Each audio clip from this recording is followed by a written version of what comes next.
താജുദ്ദീൻ സലാഹി എന്ന് പറയുന്നത് നോക്കൂ നിങ്ങൾ തൊപ്പി ധരിക്കുന്നതിനെ സംബന്ധിച്ച് എന്താണ് തൊപ്പി ധരിക്കണോ തലമറക്കണോ എന്നൊക്കെയാണ്. മഹാനായ പ്രവാചകൻ ഒരിക്കൽ പോലും തൊപ്പി ധരിച്ചിട്ടില്ല.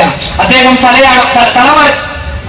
അള്ളാഹുവിന്റെ റസൂൽ ഒരിക്കൽ പോലും അതെടുത്തോളൂ. അള്ളാഹുവിന്റെ റസൂൽ സഹീഹ് ബുഖാരിയിലുണ്ട്, മുസ്ലിമിലുണ്ട്, തുർമുദിയിലുണ്ട്. ബഹുമാനപ്പെട്ട അഹ്മദ് റളിയല്ലാഹു അൻഹു 75ഓളം ഹദീസുകൾ അത് സംബന്ധമായി തലമറച്ചതിന് വളരെ വ്യക്തമായി കൊണ്ട് തന്നെയുണ്ട്. ഇനി ഇയാൾ പറയാം അള്ളാഹുവിന്റെ റസൂൽ തലമറച്ചിട്ടില്ല, കൂട്ടൻ എവിടുന്നങ്ങൾ വങ്കേയുണ്ട്. ഇനി ഇയാൾ പറയാം അള്ളാഹുവിന്റെ റസൂൽ തലമറച്ചിട്ടില്ല, കൂട്ടൻ എവിടുന്നങ്ങൾ വങ്കേയത് തന്നെയുണ്ട്.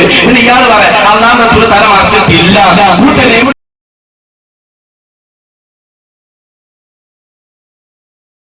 അത് രണ്ടും ഒന്നിച്ചു വന്നിരിക്കുന്നു എന്നതാണ് ആ പ്രശ്നത്തിലുള്ളത്.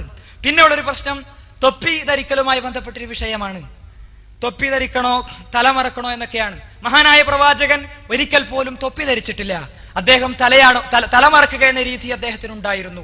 ശരി, ഈ വിഷയത്തിൽ നമ്മുടെ നിലപാട് എന്താണ്? ഒരിക്കലും തലപ്പാവ് ധരിക്കുന്ന തലമറക്കുന്ന ഒരാളെ തലമറച്ചു എന്നതുകൊണ്ട് ചീത്ത പറയാൻ നമ്മൾ ആളുകളല്ല. ഒരിക്കലും തലമറക്കുന്ന ആളുകൾ മോശക്കാരാണെന്നോ അല്ലെങ്കിൽ തലമറക്കുന്ന പ്രവർത്തനം മോശമാണെന്ന് നമ്മൾ പറയില്ല. ഒരുപക്ഷെ ആ തലപ്പാവ് ധരിച്ച വ്യക്തിയെ സംബന്ധിച്ചിടത്തോളം അദ്ദേഹത്തിന്റെ ആദർശത്തെ സംബന്ധിച്ചിടത്തോളം നമ്മൾ വിമർശനങ്ങൾ ഉന്നയിക്കാം.